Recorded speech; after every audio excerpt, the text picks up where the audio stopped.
डिझेलच्या दरात पुन्हा वाढ झाल्याने शेतकऱ्यांच्या वाढल्या चिंता। डिझेल व खतांच्या किमती वाढल्याने शेती न केलं बरं, शेतकऱ्यांची संतप्त प्रतिक्रिया। खरीप हंगामाच्या तोंडावर डिझेल वाढीने शेतकरी चिंतेत। एकीकडे शेतकरी खरीप हंगामाच्या तयारीला लागले असता दुसरीकडे डिझेलच्या वाढत्या दरांनी शेतकऱ्यांच्या अडचणीत भर पडली आहे। मशागत, नांगरणी, पेरणी यासाठी ट्रॅक्टरचा मोठ्या प्रमाणात वापर केला जातो। मात्र ट्रॅक्टरसाठी लागणारे डिझेल महागल्याने उत्पादन खर्च वाढणार असल्याची चिंता धुळे तालुक्यातील शेतकऱ्यांनी व्यक्त केली आहे। या मे महिन्यामध्ये 15 ते 20 तारखेच्या दरम्यानमध्ये शेतीतला जो आमचा हा हंगामी सीझन आहे त्याच्यामध्ये आमचं लागवड 100% होऊन जाते। परंतु आता यावर्षी बघितलं तर पेट्रोल डिझेलचा भाव वाढल्यामुळे सगळ्या गोष्टींचा भाव वाढत चालला आहे। म्हणून शेतीचा मशागतमध्ये आम्हाला थोडा उशीर लागतोय। शेतकी बियाणे असेल किंवा खत असतात त्यांच्या सुद्धा खूप वाढ झालेली आहे। त्याच्यामुळे शेतकऱ्यावर खूप मोठा असा संकट आता यावेळेस लागवडीच्या टायमाला आलेलं आहे।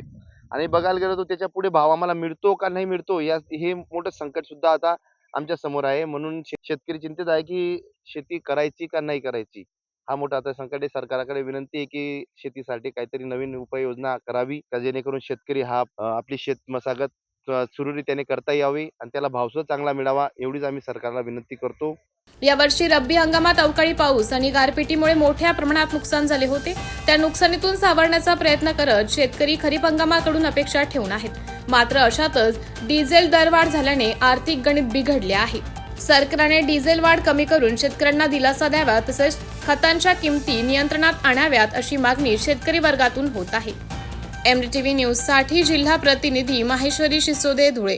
डिझेलचा भाव वाढल्यामुळे आता नागाटी होऊन पडलेला आहे। तो ट्रॅक्टरवाला म्हणे भाऊ भाव वाढलेला आहे, आता तुम्हाला पैसे पण वाढवून द्यावं लागतील म्हणे।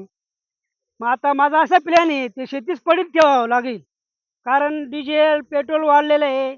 परत शेतीचा भाव, शेतकरीचा जो माणूस येतो त्याला आता 500 रुपये रोज भेटतोय। हो, मग शेतकऱ्यांनी करावं कसे?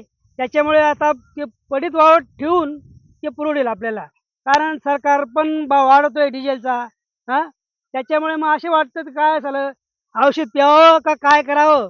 त्याच्यामुळे आता संपूर्ण शेतीच पडीत ठेवू आणि आराम करावा। ते डिझेलचे भाव वाढल्यामुळे आणि परत टेम्परेचर आहे वरून, आणि त्याच्यानंतर आम्हाला एवढ्या संकटाला तोंड देऊन मशागत करावी लागणार आहे। मध्येच अजून कधी अवकाळी किंवा लाईटचे प्रॉब्लेम येतात, खताचे। आता हे संकट निपटल्यानंतर परत खताचं संकट आहे, त्याचे बी भाव वाढलेले आहेत।